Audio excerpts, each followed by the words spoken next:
a Gabi e vamos hoje finalmente conversar sobre a temporada 1 inteirinha de Casa do Dragão. Chegou o momento de falar o que eu achei desta primeira temporada da série. Ufa, demorei, mas tive muita coisa pra assentar, muita coisa pra pensar sobre. Neste vídeo vai ter spoilers, então se você não terminou de assistir a primeira temporada ainda, cuidado. E lembrando que tem análise de cada um dos 10 episódios aqui no canal, tem na playlist, então é só você ir lá e assistir. Porque nesse vídeo eu não pretendo entrar muito nos detalhes de cada cena e, muito disso. Vai seguir muito a pegada do vídeo que eu fiz da primeira temporada de Anéis de Poder. Se você ainda não viu, tá na descrição aqui embaixo. Então é realmente mais pra falar da temporada como um todo, beleza? Quem me segue nas redes sociais provavelmente já viu que eu mudei um pouquinho de ideia sobre o que eu achei olhando a temporada como um todo, né? Porque quando acabou ali, quem tava acompanhando os vídeos viu que eu tava desanimada ali a partir do episódio 7, 8, 9, 10. Eu já tava meio tipo, né? Bom. E aí quando a série terminou, eu vi um potencial ali de que a segunda temporada pode ser boa. Então eu não sei se eu sou trouxa, se eu tô só querendo muito gostar dessa série, porque, juro, eu queria muito ter amado essa série, dar, tipo, nota 8, 9, mas ela não chegou lá pra mim. Então eu acho que eu ainda tô esperançosa pra segunda temporada. Então, já falando sobre essa primeira, eu realmente gostei menos do que eu queria, que eu venho falando sempre, eu queria muito estar amando Casa do Dragão, mas a partir da metade da temporada eu vi que as coisas começaram a desandar pra mim, e eu já vou começar falando qual que é o grande problema dessa temporada pra mim, que provavelmente vai ser carregado pras próximas temporadas, né? Que é aquela merda daquela profecia de Gelo e Fogo. Isso pra mim que tá estragando Casa do Dragão. Porque o que isso fica parecendo pra mim, vendo agora essa primeira temporada como um todo, que eles quiseram pegar o final de Game of Thrones, que não foi bom, que teve uma das maiores críticas negativas, assim, na história das séries, né? Porque GOT foi fazendo assim, assim, assim, e chegou no final e blum! Despencou de ruim. Muitas críticas negativas, então eu sinto que eles estão querendo consertar o final de Game of Thrones usando Casa do Dragão pra isso. E aí, então, se esse for o caso, Casa do Dragão já nasceu errado, né? Porque você tá querendo consertar uma coisa do futuro usando uma coisa do passado e não dá certo. E pra mim, não tá dando certo justamente essa parte da profecia, porque ela foi por causa dessa profecia que a gente já é apresentado logo no primeiro episódio. Eu lembro que eu falei quando eu assisti o primeiro episódio. Não gostei que fizeram isso, mas vamos ver onde vai dar. Bom, eu tava certa, né? Deu errado. Não tinha que ter colocado isso ali. Porque a dança dos dragões, a guerra entre os verdes e os pretos vai acontecer por causa dessa profecia. E não pelo motivo que deveria acontecer, que são as duas rainhas, né? A Alicent e a Rhaenyra brigando pelo trono. Que é basicamente isso que acontece, né? A líder dos verdes e a líder dos pretos brigando. E aí quando você coloca a profecia como o fio condutor desta guerra, você tira muita coisa dessas personagens e dos personagens ao redor delas e da história em si, né? Eu acho que você tira, falei muito disso nos vídeos, né? Você tira o poder delas da própria narrativa, você tira a regência que elas tinham de suas próprias ações, né? Então a Alicent quer colocar o Aegon no trono porque o Viserys estava falando da profecia no leito de morte e ele entendeu que era isso, sendo que não. E aí você tem a Rhaenyra querendo, não ir pra guerra e deixar o reino em paz, não sei o quê, por causa dessa profecia, né? Eu entendo que, assim, eu sempre falo, eu quero uma boa história pra série, não necessariamente uma boa adaptação. Então, olhando pra série, eu acho que isso tira muito a potência dessas duas personagens, sabe? Você tira elas dando o rumo dessa guerra e colocando essa profecia dando o rumo da guerra.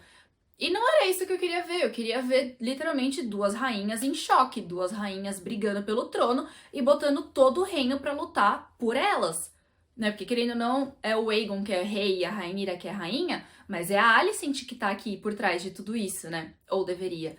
Porque elas são as protagonistas da história, elas que estão nos posters de Casa do Dragão, sabe? Elas são literalmente as duas personagens que comandam a história. E eu não senti isso na série. Eu senti que elas foram sendo diminuídas, a autoridade delas foi passada para os homens ao redor delas, por assim dizer. E aí a história acabou acontecendo por causa dessa profecia, que já é algo que me irritava muito em Game of Thrones, porque os D&D, né, os produtores, simplesmente largaram mão disso e se atropelaram todo e aí estragaram toda a história. Não só essa profecia, né, mas como outras coisas na série também, e outras profecias, e nossa senhora, se for pra falar do final de Game of Thrones, eu vou ficar 3 horas aqui. Então não vamos falar sobre isso. Mas eu vou recomendar no canal da Mikan, ela fez uma série de vídeos que chama Autópsia de Game of Thrones, pra falar por que o final da série deu tão errado. Eu assisti todos os vídeos, eu simplesmente amo tudo que ela falou ali, e você pega esse final errado de Game of Thrones e vê como eles construíram Casa do Dragão. Eu sei, Casa do Dragão teve o George R. R. Martin ali por trás, ajudando. Eu sei, o livro Fogo e Sangue, é só fofoca da fofoca da fofoca.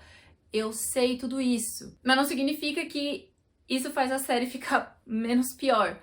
Eu acho que eles tomaram decisões bem ruins ao longo da temporada que, como eu falei, né, foram coisas que começaram acontecendo nos primeiros episódios que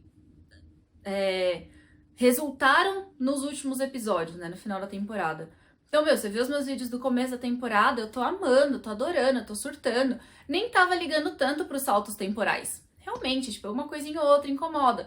Teve muita cena que eles cortaram, tipo, a briga da Alicent e da Rhaenyra depois que o Viserys anuncia que vai casar com a Alicent. O próprio casamento deles foi cortado. Então, sabe, eu acho que são algumas coisas que poderiam dar um aprofundamento melhor pros personagens e dar uma construção melhor para a história. Eu ainda sinto muita falta de entender como que a amizade da Alicent e da Rhaenyra se desfez. Porque, né, no primeiro episódio era tipo, ai, a gente vai montar nas costas da Syrax e vamos embora, só nós duas. Aí no próximo episódio tem o anúncio do casamento e aí depois elas já estão anos sem se falar e você fica tipo, mas e aí, sabe? Eu quero ver essa briga. E aí passa mais um tempo, as duas estão fazendo as pazes pra no episódio seguinte elas já brigarem de novo e a Alicent aparecer no casamento de verde anunciando guerra. E aí depois passam-se mais 10 anos e elas estão naquele jantar de família na morte do Viserys fazendo as pazes de novo. Então assim, eu não consigo entender essa volatilidade da amizade delas. Eu acho que poderia ter tomado um pouco mais de tempo pra apresentar isso. Eu sei que assim, a ideia dessa série, né, inicial, é mostrar a Dança dos Dragões, ou seja, a guerra entre os verdes e os pretos, que separou a Casa Targaryen e separou o reino de Westeros, e é o começo do fim da Casa Targaryen. Então eu entendo que essa primeira temporada foi a preparação de terreno para mostrar como vai ser a guerra, né? No último episódio que a gente tem realmente os dragões começando a dançar, que é quando tem a Vhagar matando o Lucerys, infelizmente. Mas esse foi, tipo, o start, realmente, ali, a primeira dança entre os dragões.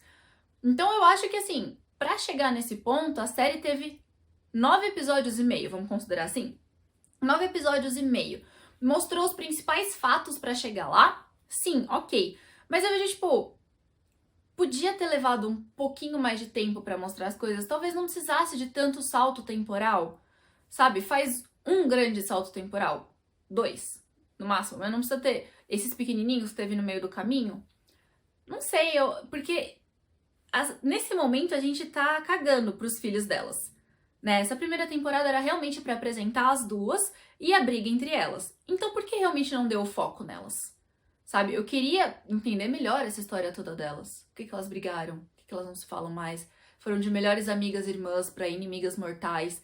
Então eu sinto falta disso na série. Parece que foi, tipo, tudo muito acelerado pra chegar direto onde eles queriam chegar. E aí ficou muita coisa que eu fico, tipo... Ok, mas e aí? E, né, outra grande coisa que me incomoda... Eu falei nos vídeos dos episódios e isso eu não consigo tirar da cabeça. É como eu falei, né? As nossas duas protagonistas, a história é sobre elas. É elas que estão nos posters. E elas são abusadas. E não só elas, né? Como todas as outras mulheres dessa história. São abusadas de diversas formas em todos os episódios. E isso foi se tornando cansativo ao longo da história. né? Primeiro episódio, tá bom, eles quiseram chocar ali e tal, show. Entendo, é o que Game of Thrones faz, choca. Conforme o tempo foi passando, você vai vendo que as protagonistas não têm autoridade, elas não conseguem controlar a própria narrativa, elas não têm essas rédeas da história delas, porque tem sempre alguém por trás mandando e desmandando, e ao mesmo tempo elas estão sofrendo algum abuso psicológico, algum abuso de poder, algum abuso físico, e aí você fica tipo, até quando? E aí quando você vai ver declaração de roteirista, de diretor, de produtor, essas situações só pioram. Então eu até parei de ver o que eles estavam falando pra tentar explicar uma cena ou outra, porque tava me deixando mais agoniada ainda. Então, assim, esses pontos todos que eu levantei aqui são as grandes falhas dessa primeira temporada de Casa do Dragão. Mas ela teve muitos pontos positivos também, claro. Game of Thrones, né? É a franquia, não tem como não chamar assim de Game of Thrones. Gosta de fazer cenas grandiosas, cenas pra chocar, cenas pra ficar marcado na memória. E eu acho isso muito legal. Contanto que elas têm algum propósito de verdade ali, né? Tipo a cena da Meleys e da Rhaenys na coroação do Aegon, 10 de 10. Cenão, lindo. Podia ter matado todo mundo ali? Podia. Então aí não faz sentido pra mim, entendeu? Não adianta nada você ter uma cena lindíssima pra nada. Mas a gente teve muita cena legal, tipo, eu lembro no primeiro episódio, a cena do campeonato. Campeonato não. Não deixa de ser um campeonato. Esqueci o nome agora. Não é festival, não é show, não é... Esqueci. Bom, aquela cena ali que tá todo mundo lutando, muito boa. Sabe, a própria cena inicial do grande conselho de Westeros, todo mundo ali em Harrenhal pra decidir se vai ser a Rhaenys a rainha ou se vai ser o Viserys o rei. Muito bom. Ao longo dos episódios, a gente tem cenas lindíssimas dos dragões. Um ponto altíssimo dessa série realmente são os dragões. Eu amei, queria ver muito mais, aliás, ver muito mais dragões. Eu fico chateada que até agora a gente não viu o Sunfyre direito, que é o dragão mais lindo que o Westeros já viu, né? Que é o dragão do Aegon. É o dragão mais bonito que já teve, a gente não viu nada dele ainda. Então eu queria ver mais, mas o que a gente viu eu achei lindo. E eu gosto também de como eles já trouxeram mais da história dos dragões, né? Dessa lore, dessa mitologia dos dragões com os Targaryens, que é uma coisa que fazia falta em Game of Thrones, porque a gente só tinha a Daenerys com os filhotes dela, né? Então essa coisa deles falarem mesmo, né? Como que os ovos de dragão são colocados nos berços com os bebês Targaryen, como que é a ligação, como que é o treinamento, aquela cena do Daemon cantando por Vermithor, linda também, né? Ele tentando encantar ele. E a gente vê muito, principalmente do Daemon com o Caraxes e da Rhaenyra com a Syrax, a conexão que eles têm com os seus dragões, né?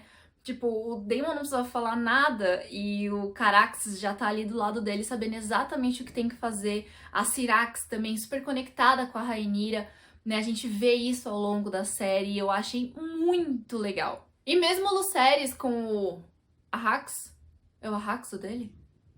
Acho que é, né? O Lucerys com o dragãozinho dele ali no final e a própria cena do Aemond montando a Vhagar pela primeira vez, né? Ele domando ela. Então eu gostei muito que eles trouxeram toda essa mitologia e essa conexão Targaryens e dragões, toda essa parte de dragões que é uma coisa que eu amo, eu sou completamente apaixonada por dragões, assim, né? Então, tipo, eu amei, isso pra mim foi um grandíssimo ponto alto da série, inclusive o visual dos dragões, né? Que estão muito bonitos, diferentes, coloridos, e eu amei. Eu queria ter um dragão de cada aqui na minha estante, inclusive, se quiserem me dar de presente, o Natal tá chegando. Outro ponto altíssimo também é o elenco.